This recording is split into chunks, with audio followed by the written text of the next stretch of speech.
Alright, so before I make my video on Thanos and kind of explaining why I believe he's kind of a really inconsistent character and why I think he kind of was misused in Avengers Endgame, I am going to make one more video on Captain Marvel because I noticed something about Captain Marvel after a deleted scene came out on the internet. And a couple of people have already talked about the deleted scene, but there's something I noticed about the scene and how eerily similar it was to two other scenes from two completely different movies. And if you read the title of this video, you'll clearly see that the scenes of the movies I'm referring to are Terminator, or the Terminator and Terminator 2 Judgment Day. I actually thought it was really interesting how the deleted scene from Captain Marvel was almost one for one with the scenes from Terminator. And I say almost, but I mean, there's obviously some differences that I'm going to talk about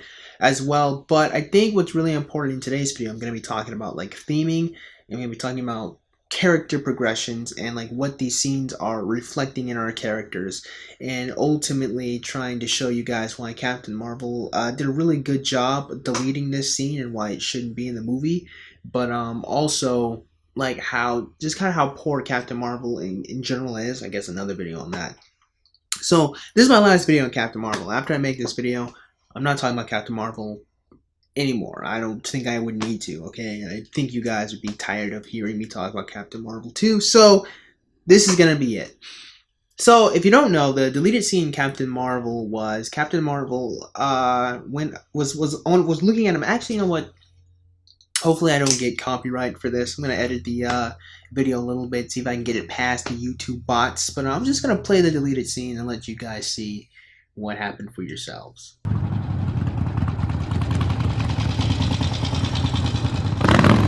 Nice scuba suit. You need a ride, darling? How about a smile from me, huh? A smile? Yeah. I'm offering to help you. Least you could do is give me a smile. How about a handshake? I'm Veers. People call me the Don. Wow.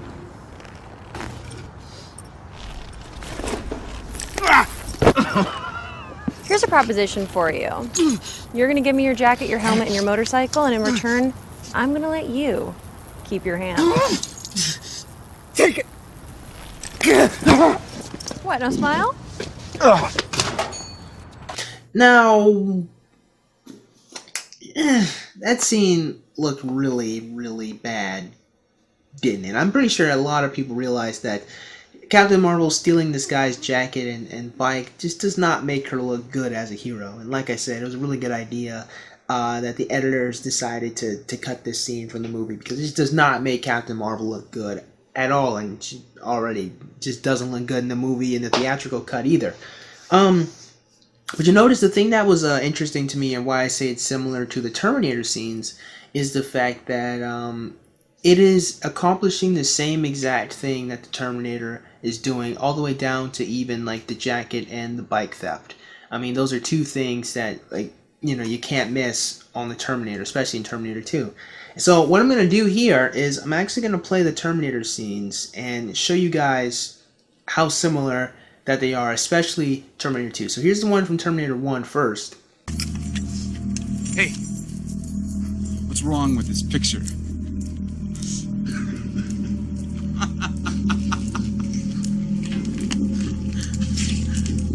Nice night for a walk, eh?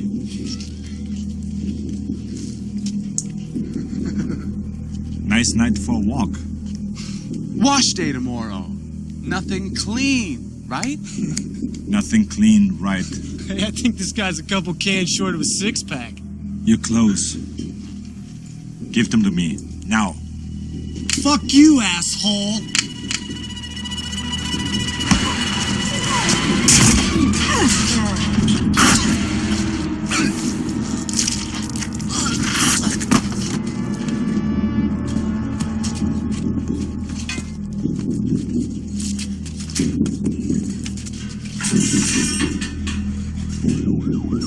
Right, so here's the scene from Terminator 2, right here.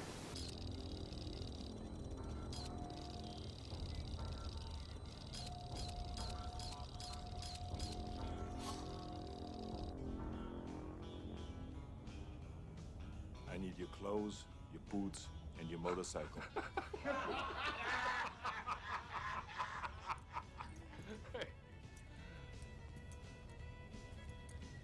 You forgot to say please.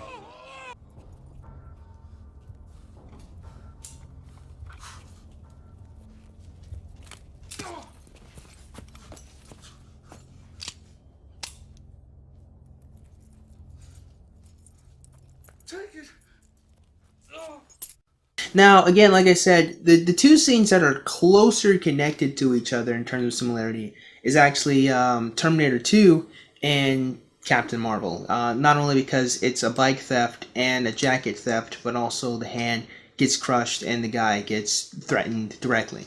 But what's really important that I want you guys to notice is the point of each scene. Now, the point of the very first scene in Terminator, which, I mean, to some people might be obvious, but I do have a point here, is to indicate and show us, and more than anything, set the tone for the movie. It's to show us what the Terminator is. He's a robot that came from the future. Well, at first, no one really would have known where he came from, unless you saw the trailers. That he just kind of appears out of nowhere, and he kills a couple of guys in order to take their stuff. So, what is the tone of the movie? This is going to be grim. It's going to be dark, and people are going to be killed. That's what it is setting right here. Now, some people might say that the two scenes here, or the scenes I'm talking about, may not match because Captain Marvel's scene is not an establishing scene to show us where she came from, but it is establishing like her relationship on Earth, so I do still feel like they are similar. It's not literally the very first scene in the movie, but it is like her first interaction with human beings in the movie, at least if I remember correctly it is. Now, so it's just that if you feel to nitpick that. But what's important here is in the very first Terminator movie, the scene is trying to show us what the Terminator is going to do if you do not comply. He's going to kill you. Plain and simple. You don't really need to be told that with exposition. You see it clear as day. Now, this is actually really interesting, especially when you compare it to Terminator 2, right? Because Terminator's 2 establishing scene is very similar with one key difference, right? And that key difference is that the Terminator does not kill anyone in the second movie.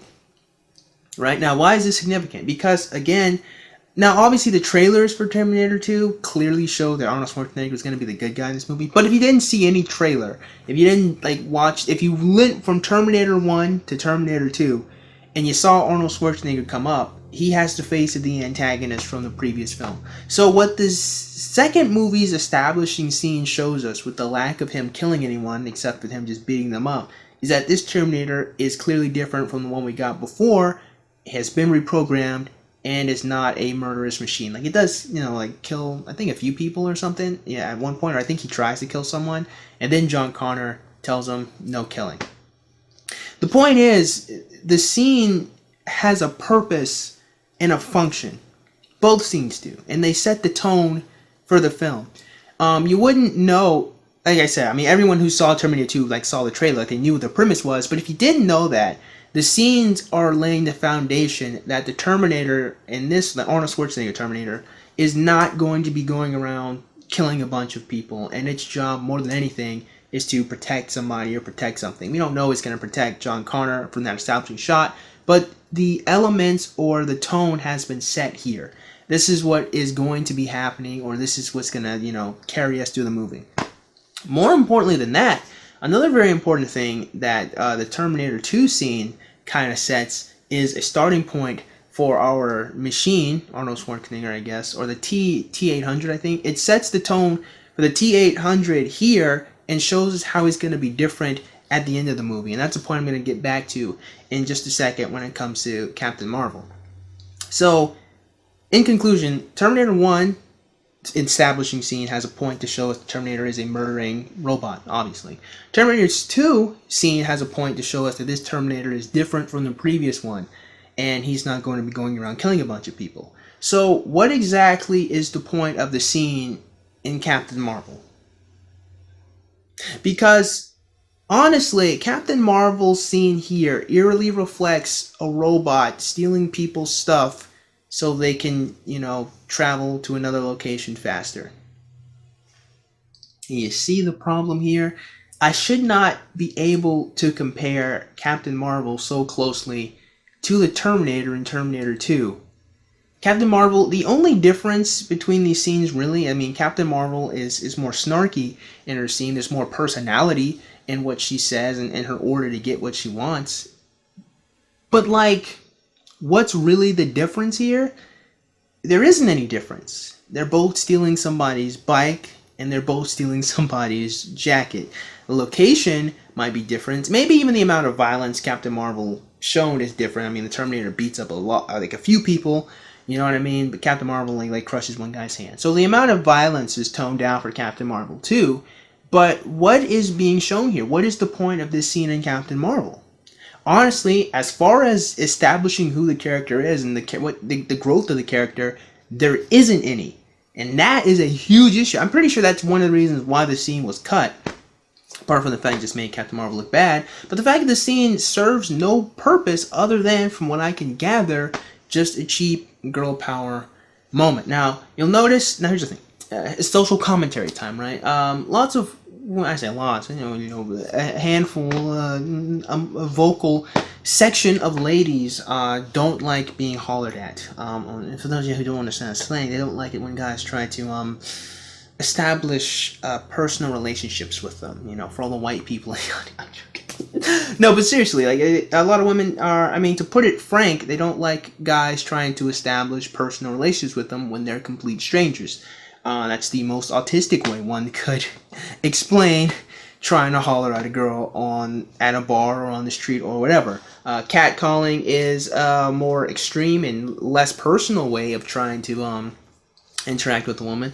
I mean, you're just shouting at her, you know, but going up, talking to her, having a pickup line, all of that, and establishing things. Lots of women express frustration there because having strangers trying to have sex with you or trying to have relationships with you when you're minding your own business can be annoying if you're attractive. Now, this is just, I'm just going to completely ignore the whole, like, unattractive woman angle for another video, okay?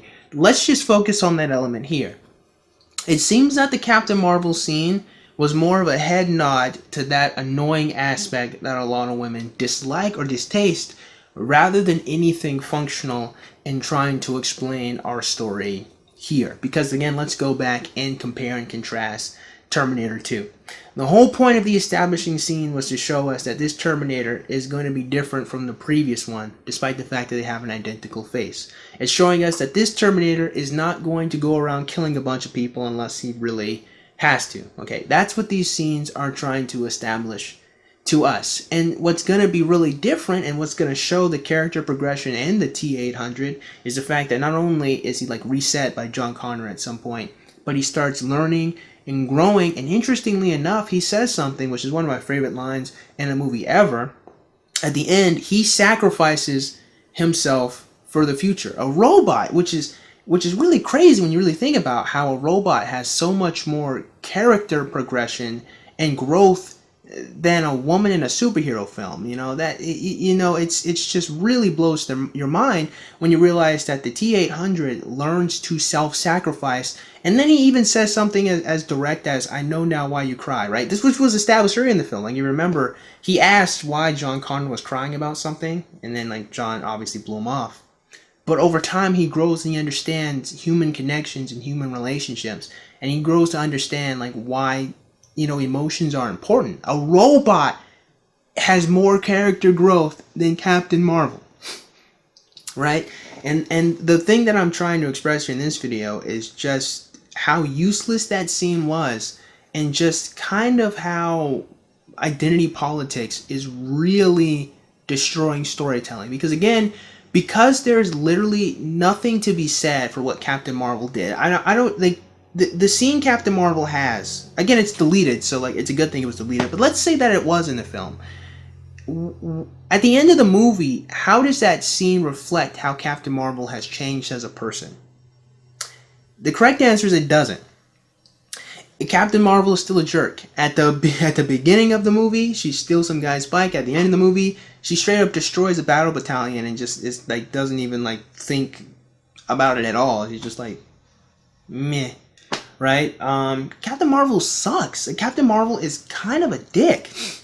And she doesn't change or grow or reflect or anything. And the only thing that that scene just kind of implies is that the people who wrote this movie, at least to me, it's telling me that the people who wrote this movie were more concerned with the spectacle and the idea of just having a quote-unquote strong woman do things, or like do like wish fulfillment things as a woman, rather than her, you know, actually being a character who changes and grows and like reflects on her actions. And the interesting thing about it all is you don't necessarily always have to have character growth or character changing in a story or becoming a different person in a story in order for the story to have emotional resonance. You can have the situation change and have your character be steadfast instead and have them persevere through the changes and through the drama that occurs. Using a different character in the same franchise, Captain America is a perfect example of this. Captain America doesn't really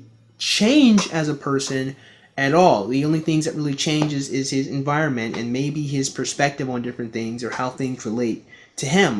For example, you know, he's working for SHIELD, right? And then at the end he realizes that SHIELD is actually a part of Hydra. Hydra is a part of SHIELD. So the circumstances changes, but he as a person does not. He's still steadfast. He's still going to do the right thing. He's still going to protect his friend Bucky. You know, we're talking about the Winter Soldier. And throughout the Marvel film franchise, Captain America doesn't really like grow as and change as a different person. It's more his desire to persevere and, you know, be steadfast with his morals and beliefs is what carries him through each story. And that's the point. That's what they're trying to express with him, you know. And that's not boring because the situation is changing to show us like how is he going to remain this person? How is he going to stay who he is and stay true to himself, you know? So the thing is, the problem isn't necessarily that Captain Marvel has to be forced to change or she has to be forced to grow and become a different person. I mean, that's a really easy way to do it. I think Doctor Strange and Tony Stark have the most concrete and classical and easy stories to show character progression in Marvel films. But at the very least, Captain Marvel isn't like persevering through the stress of having to fight her best friend like Captain America is. She's not persevering through realizing, I mean, she did realize that the Kree were bad, but like she's not trying to redeem it or she's not trying to help it out. She's not trying to stamp out the bad part of the Kree, which is what Captain America was doing for SHIELD. He was trying to help redeem SHIELD, not necessarily try to destroy it. She's not doing any of that. You know, she's not like Captain America at all in that regard. And so I know I'm over here talking about Captain Marvel versus Terminator, and then I spin off to explain how a steadfast character in Captain America can be done well in a film franchise. But I do want to express the point that Captain Marvel doesn't necessarily have to grow and change in order for her to still be an interesting character like Captain America is. But the point is, Captain Marvel could and should, you know, because it's just an easier way to write a movie by having the character, you know, change through their trials and tribulations rather than remain steadfast. You know, those are easier to write, you know. But the Terminator, on the other hand, does a much better job of transforming and being a human than Captain Marvel does. And I think that kind of shows more than anything else, you know, what Captain Marvel is baked in. And Captain Marvel, I think, is really baked in identity politics and just girl power, you know, wish fulfillment fantasy rather than actually crafting something that has some quality. You know, Captain Marvel doesn't seem to be about, you know, an honest woman, you know, really showing the strength of femininity, but more so, hey, I'm kind of a dick, I have all this power, you know, oh, this guy's catcalling me. It's not even a catcall. Oh, this guy's hitting on me. Screw this guy, right? And you got to really think about that kind of motivation. You really got to think about, like, what's that really even saying? Because, again, like, you guys saw the scene, you know, if YouTube lets you put this video up, you saw that, you know, the guy, the Don, wasn't an awful person. He wasn't even a douchey. I mean, maybe he was kind of douchey, maybe he was kind of cocky, but he didn't really say or do anything all of that bad. So what is this scene saying here? It's saying that legit just trying to talk to a woman, I guess, is kind of offensive to her, is kind of bad. What exactly is what are the themes that the movie is trying to throw at you? And honestly, I can't catch any themes in the movie apart from, you know, trying to talk to women is bad, don't do it, or don't be, I don't know, I can't really tell you. So it's a really good thing that that scene was deleted, because it serves no purpose, and the only purpose it does serve is just completely negative and just hammers in the point that Captain Marvel just kind of sucks as a character, and the writers did not seem to really want to invest in Captain Marvel and try to make her a person that reflects on her actions and changes. I think it really kind of shows just the quality of the people we got writing these girl power films. I think a lot of people, especially in Hollywood, need to realize, you know, the most important thing, especially for making a good character, especially for women, because there's so few. There's just not a lot. Honestly, there just really isn't a lot of these strong, you know, female characters that really persevere and grow and change.